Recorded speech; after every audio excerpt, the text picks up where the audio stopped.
Quel risque? C'est à nous, en tant que praticiens, d'aller voir quel est-il.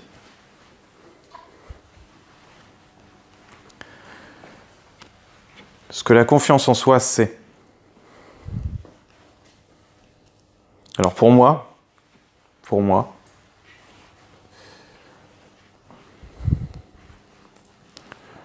je réfléchis à comment je vais le formuler. Pour moi, il me vient une notion d'adaptation.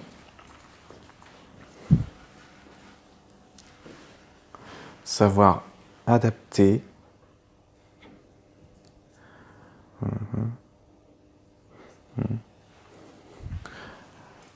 S'organiser. Organiser ses pensées d'une manière adaptée à la situation.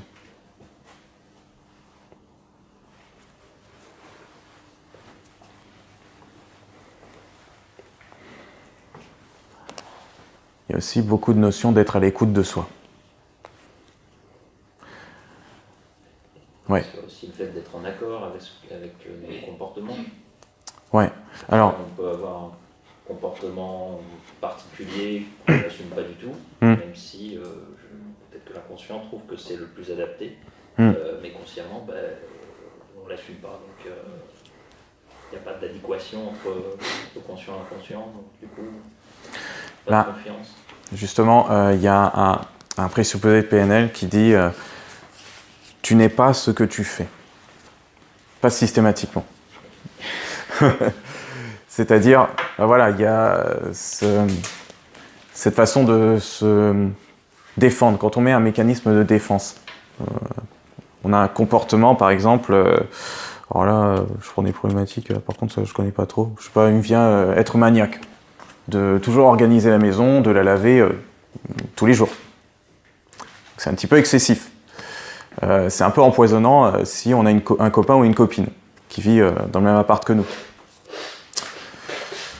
Parce que bon, le copain ou la copine, il laisse des trucs traîner, évidemment, c'est un être humain, il n'a pas la même notion de l'ordre, il n'a pas le même besoin que la maison soit propre. Mais,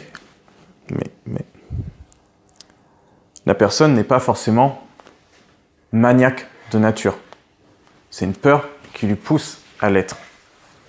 Donc son comportement, c'est un mécanisme de défense pour pallier à cette peur. C'est là qu'on va dire, tu n'es pas ce que tu fais. Par contre, je crois dur comme fer à tu es ce que tu aimes. Et si tu aimes ce que tu fais, là, ok, quelque part, tu es ce que tu fais. Après, ça c'est le travail en séance de justement revenir à ce qu'aime réellement la personne pour pouvoir l'appliquer dans son quotidien. Appliquer un autre mécanisme de défense. Un truc qui, dans la génération de nouveaux comportements, par exemple, le mécanisme de défense, on demande simplement on stimule l'inconscient sur quel autre comportement tu pourrais trouver pour pallier à ce problème, à cette peur. Il y en a 3 qui s'allument, par exemple, et on va voir les 3 comportements et on cherche à savoir lequel génère le plus d'émotions, une plus grande intensité émotionnelle, le nouveau comportement. Qu'est-ce qui sera à la hauteur, qui sera plus fort que la peur qui est entretenue à la base. Je ne sais pas si je m'exprime. Ok. Les comportements ouais. qui s'allument, c'est juste en fait d'où ils viennent. D'où est-ce qu'ils viennent? Alors oui, ça c'est nous qui avons on a posé. C'est apporté par le thérapeute. C'est ça. Que ça vient de l'inconscient. C'est nous qui l'apportons. Okay. Alors, enfin non. Oui, non. Alors en fait, je demande quel autre comportement pourrait remplacer par exemple le fait d'être hypermaniaque. Et bien que pour moi il y a un peu plus de travail, ça c'est pas comme ça. Et là, la personne génère, elle génère une idée. Comme elle est, on va dire, en train de jouer le jeu, son imagination va être plus fluide. Elle va vraiment être beaucoup plus dans ses émotions. Et elle va trouver des comportements qui sont à la hauteur de la volonté de produire le mécanisme de défense. La volonté des nouveaux comportements doit être de la même intensité que la volonté de produire le mécanisme de défense. C'est compris? Donc là, ça a l'air de venir de la personne. Ouais, ça vient de on fait juste que, comme je dis, stimuler. On stimule les ressources de la personne. On la met dans de meilleures dispositions pour trouver ses réponses. Vous avez tous vos réponses. La PNL, l'hypnose, la psychanalyse, ce sont des outils. On peut très bien avoir un changement de vie, on peut très bien changer en faisant une thérapie, en rencontrant une personne, en faisant une activité sportive, en faisant de nouvelles expériences. Voilà, parce que la vie, c'est un mouvement. Bon, là, c'est très bateau ce que je dis, mais après, c'est ce que j'ai remarqué. Enfin, sur une... enfin, j'ai fait pas mal d'échecs la dernière semaine, enfin, jeux d'échecs. Voilà. D'ailleurs, en PNL, il y a un présupposé qui dit il n'y a pas d'échec que du feedback. Donc, quand on fait une erreur, on voit ça comme un échec cuisant. Ah, honte à nous, on n'est pas aimé, on est de la merde d'une certaine manière. Alors que c'est une simple expérience. C'est un retour d'information. Le feedback, c'est un retour d'information. Retour d'information, c'est fait pour se dire « Ok, j'ai raté là. Comment je fais la prochaine fois? Enfin, qu'est-ce qui a mal tourné en moi? Qu'est-ce qui s'est passé? Qu'est-ce que j'ai ressenti? Ok, d'où ça viendrait? Ok, et puis comment je pourrais faire la prochaine fois pour changer le truc? Pour ne pas que ça se reproduise. » Quand vous le prenez comme ça, vous êtes sur de l'action, mais quelque chose de beaucoup plus agréable que de vous fustiger d'avoir fait cet échec et puis de dire « Ah, encore une fois, je vais jamais m'en sortir. » Bon, ça n'aboutit à rien en plus, ce genre de raisonnement, à part on finit en thérapie pour voir ce qui se passe. Mais voilà. Donc, ouais, pendant les échecs, j'ai remarqué, quand on est assez rodé, au bout d'un moment, on avance ses pions, on avance tout. Et il y a un moment où le jeu est bloqué. C'est-à-dire, si vous avancez un pion, vous vous faites bouffer par l'autre. Si l'autre en avance un, il se le fait aussi bouffer par l'un des vôtres. Donc là, les échecs, pour moi, c'est un jeu de sacrifice. Donc, on doit sacrifier une pièce pour pouvoir relancer le jeu. Et parfois, on relance le jeu par des petites erreurs, d'inattention.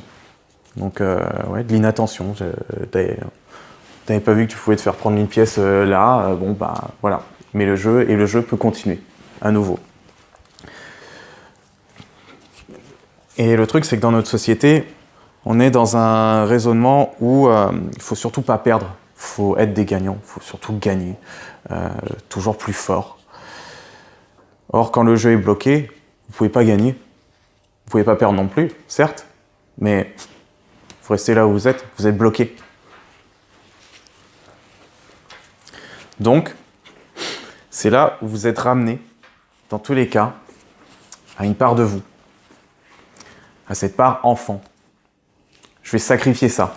Ah, ça m'emmerde, parce que si je sacrifie ça, je vais me sentir un peu comme une merde, et puis être une merde, c'est être rejeté de tous les autres, c'est ne pas se sentir bien, c'est c'est ce côté un peu être pourri.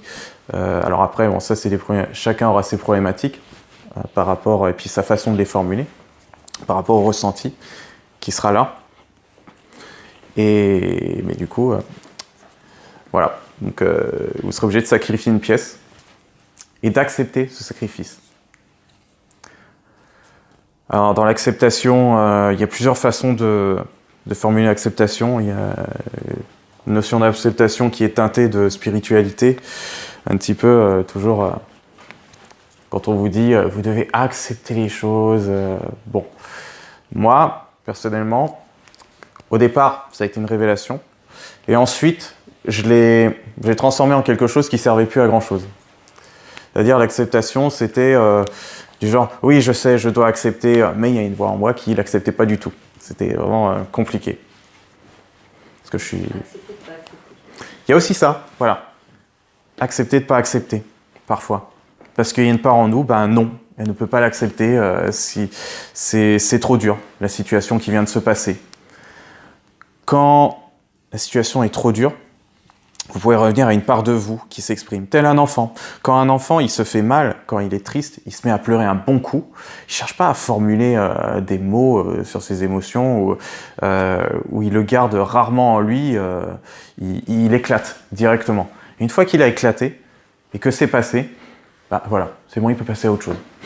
Et il n'y pense vraiment plus. Nous, on a appris à stocker, parce qu'on nous a dit peut-être, sois pas un enfant, t'es adulte maintenant, tu pleures pas comme ça. Bref, les émotions, quand on disait à un enfant, pourquoi tu pleures? Bon, c'était émettre un jugement. Toujours ce côté-là, émotions positives et négatives. Déjà, ça, c'est une notion de jugement.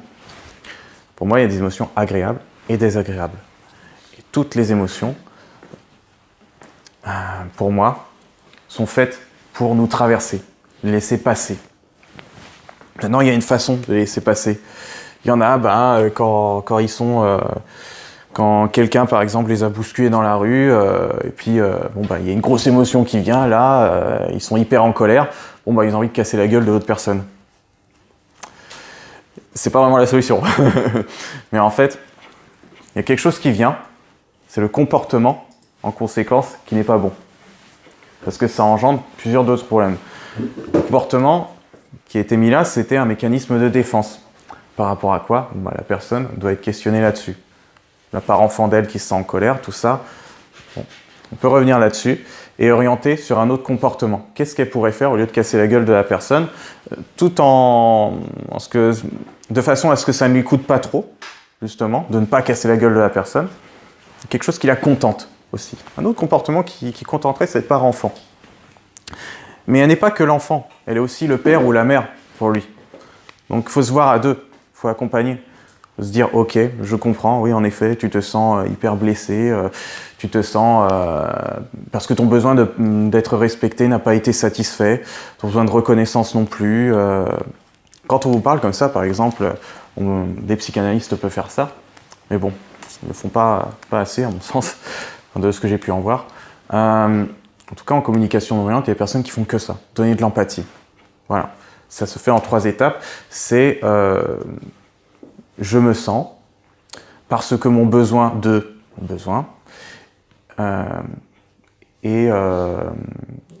j'aurais préféré que... Simplement ça. Quand une personne vous écoute et qu'elle retraduit simplement l'émotion que vous avez ressentie, vous vous sentez compris d'un coup. Même si ça ne résout pas le problème, ça vous met dans les dispositions pour vivre pleinement votre émotion. Oui, en effet, là il y a une connexion qui se fait, il y a un lien entre vous. Et ça fait du bien, ça fait déjà un bien fou. Une fois qu'on a bien tourné là-dessus, sur de l'empathie, je le fais pendant les protocoles de ligne du temps, quand on rencontre l'enfant qui a été justement un peu malmené, là, l'enfant est prêt à nous écouter, à écouter ce qu'on propose. Même s'il est encore un peu blessé, retourné par événement, il a vécu pleinement son truc, maintenant, qu'est-ce qu'on fait? Et là, vous rentrez en scène, vous, en tant que père ou mère intérieure. Vous rentrez en scène, parce que vous l'avez écouté, vous avez montré que vous allez faire équipe avec lui. Ok, je peux te montrer comment on peut faire. Est-ce que faire tel comportement pourrait te permettre de te sentir mieux? Donc il faut un oui en général. Est-ce que ça te convient de remplacer tel comportement par ce comportement que tu avais auparavant? Oui, là c'est bon. Dans ce cas, moi j'imagine, on lui tient la main et puis on remonte la ligne du temps ensemble. Ah, c'est poétique, hein. C'est pour ça que j'aime. Je sais plus de quoi en parler en plus. Savoir si vous suivez. Ouais, oui, on est là, c'est bien, on est sur une conférence sur la confiance. Jeu d'échecs, voilà. Donc c'est ça. C'est que... L'acceptation. Ouais, donc accepter que... il y a un sacrifice qui doit être fait. Vous devez sacrifier cette pièce, et ce sacrifice vous ramène à l'enfant intérieur. Simplement. Pour les erreurs, c'est ce que vous allez... après, je pense que c'est de l'inattention envers l'enfant intérieur. Quand on n'écoute pas ce qui se passe en nous, on va mettre en place des comportements. des comportements qui ne seront pas forcément les plus adaptés, qui ne vont pas marcher. Voilà. Donc une personne qui veut arrêter de fumer, parce que fumer ça la détend, puis il y a autre chose derrière de plus profond, elle va essayer d'arrêter de fumer. Elle va tenir 4 jours. Elle va lutter pourtant, elle va essayer de se rentrer dans la tête, mais c'est pas bon, je le sais, je vois ce qu'il y a sur les papiers, j'ai pas envie d'être comme ça, t'as envie d'être comme ça, non, t'as pas envie d'être comme ça. Et elle va faire tout ce qu'elle peut, elle va quand même retomber dans cette addiction, dans cette envie de fumer à nouveau. Bon, elle va essayer les patchs. Ça va marcher, ça va peut-être pas marcher. Bon, si ça marche pas, elle va essayer de se coacher, faire 1 mois sans fumer, là, comme on l'entend en ce moment, avec une amie peut-être, ou un ami, pour se motiver. Ça va peut-être marcher 1 mois, et puis 2 semaines après, le mois, une petite cigarette en soirée, et puis c'est reparti. Là, on voit des comportements qui ont été mis en place sans écouter l'enfant intérieur. L'enfant intérieur demande à être écouté. Pourquoi il a envie de fumer? Qu'est-ce que ça permet chez lui? Donc c'est l'erreur. Voilà. Mais le jeu de la vie continue. Hein. Ça continue. Vous êtes toujours en train d'essayer d'arranger votre problématique. Vous utilisez des moyens. Vous êtes beaucoup à l'extérieur, en train de chercher. Mais pas ramener à votre intériorité. Donc quand vous faites des sacrifices, c'est autre chose. Hein. Là, je vous ai dit, c'est cette notion d'acceptation, de se dire « Ok, j'arrive pas à faire comme ça, malgré tous les comportements que je fais. Ok. » Sans tomber dans la victimisation. Ça, c'est un versant assez facile pour l'être humain, de tomber dans la victimisation.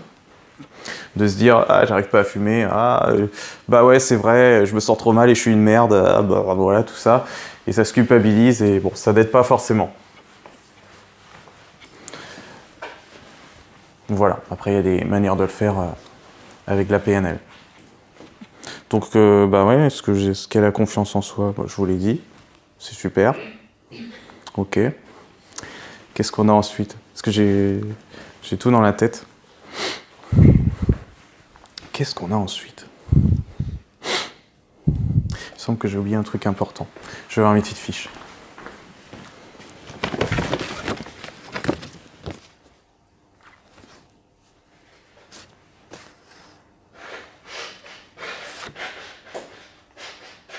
Ah oui, les 3 points. 3 points quand même. Alors. Bon, après.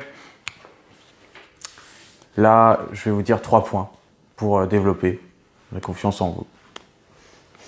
C'est un exemple d'outil, comme il pourrait en avoir d'autres. Mais c'est des exemples que je vois et revois chez les gens qui ont confiance en elles. Et ça a l'air de bien marcher, ma foi. Alors, le premier point, c'est trouver ce dans quoi vous êtes doué. Ça peut sembler logique, mais il y a des gens qui travaillent 35 heures dans un truc dans lequel ils ne sont pas spécialement doués, dans lequel ça marche juste bien, quoi, ça va. Bon, je fais mes trucs, puis les collègues sont sympas, donc je quitte pas le boulot. Voilà. Il y a beaucoup qui sont dans ce cas-là, et je l'ai été aussi. Quand vous trouvez ce dans quoi vous êtes doué, alors que ce soit vraiment, ne vous limitez pas au niveau des activités, parce que c'est vrai, il y en a qui pourraient dire « Ah, je suis doué au tricot. Et qu'est-ce que je vais faire avec le tricot, quoi, comme activité ?» Vous ne limitez pas à ça. « Ah, je suis doué pour faire des voyages en autostop. » On peut en faire toujours quelque chose. Après, c'est à vous de poser la question « Comment ? Comment je fais pour que cette activité rentre dans le monde ?» Parce qu'on a toujours notre intention.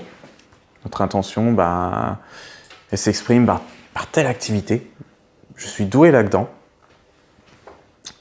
J'aime faire ça, en général, ouais. Parce que c'est vrai, parfois, on peut être doué en quelque chose et ne pas forcément aimer. Bon, là, je parle dans le cadre où on aime. Comment vous expliquez ça? Ouais. On est doué dans quelque chose qu'on aime. Alors, je sais pas pourquoi J'ai Mozart en tête, mais pourtant il a fini par rimer.